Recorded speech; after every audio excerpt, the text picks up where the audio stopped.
Hi and welcome back to the channel. I'm Dr. Ashley Hilton of FutureDoc.co, and in this video I'm going to tell you 5 things that you can do right now whilst in lockdown to strengthen your application to medical school.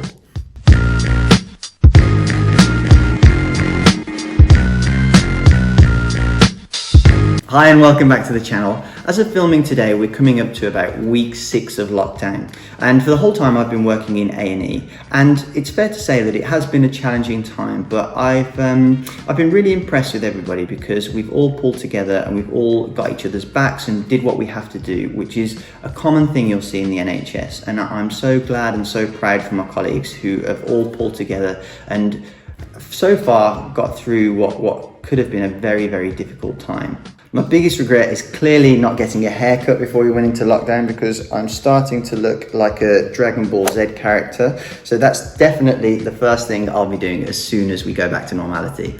So what a lot of my students have been asking me is, while we're in lockdown, what are some of the things that they can do to help keep the momentum up with their medical school application when they're applying in September or whenever they decide to reopen applications given the current situation. And what I say to my students is that coming out of this outbreak, you'll have 2 types of students. The first will be someone who has kind of let the outbreak be an excuse to not do anything and essentially not made any progress from when we went into lockdown. On the other hand, you'll have the other type of student who will get creative and not let this hold them back or use it as an excuse to make them slow down or lose momentum when applying to medical school. So let me tell you about 5 things that you can do right now that can help strengthen your medical school application. And it's actually going to give you a chance to stand out from everybody else when September rolls around. The first thing that you can do is volunteer.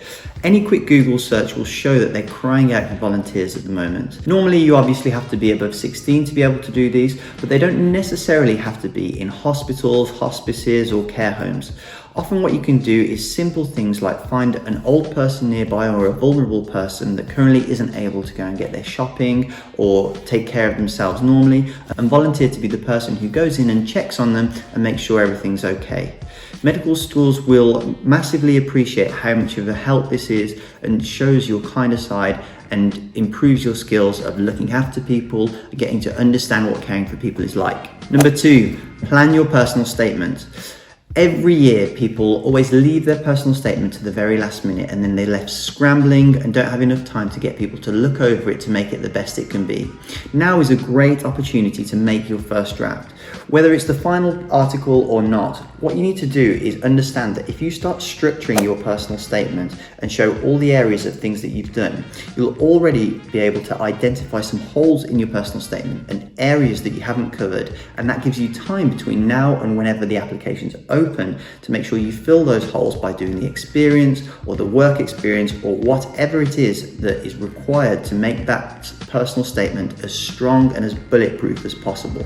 So now you actually have plenty of time to identify those areas of weakness and tighten them up. Number 3, prepare for work experience. Now, obviously hospitals are on lockdown at the moment. They're not even allowing relatives in. So that means that work experience and shadowing is completely out of the question. However, it doesn't mean that you can't already start preparing your work experience and having all the things set in place for when we go back to normality so that you can slip in.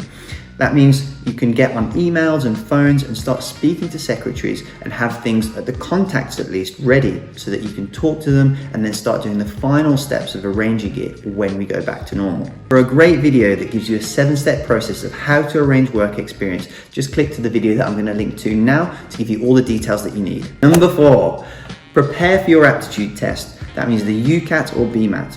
At the moment, UCAT haven't released any data about when they're going to allow you to sit your exam. But again, preparation is key. If you know the material and you're already familiar with what you need to do, that means that you can go way faster when you decide to finally book your UCAT exam. And it's really important that you use the right resources that are going to help you do practice questions and also know where you stand compared to all the other applicants who are taking the exam. And if you go to FutureDoc.co or look at the webinar that I've just recently released, I teach you exactly how you can get in the top percentile when taking the UCAT and BMAT exams. And finally, number 5, start a hobby.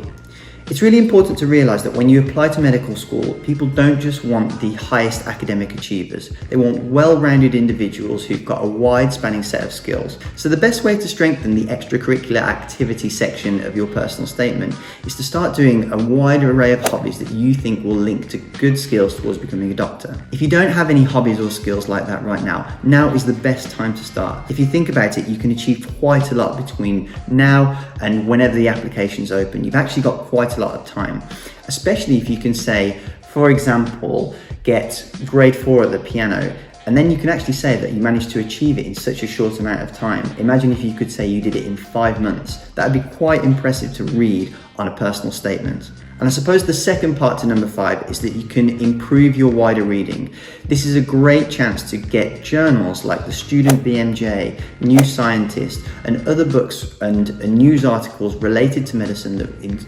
strengthen your wider knowledge about medicine, so that you've got stuff to talk about in your personal statement and your interview, and just generally show that you know what medicine's about and that you've done the work that you need to prove that you want to be a doctor. Ultimately, you can either use this time to procrastinate or make yourself even stronger on your quest to becoming a doctor. When it's time to apply, those who've taken action now will get what they deserve. So just make sure that you're one of those people. And with that, best of luck and get started.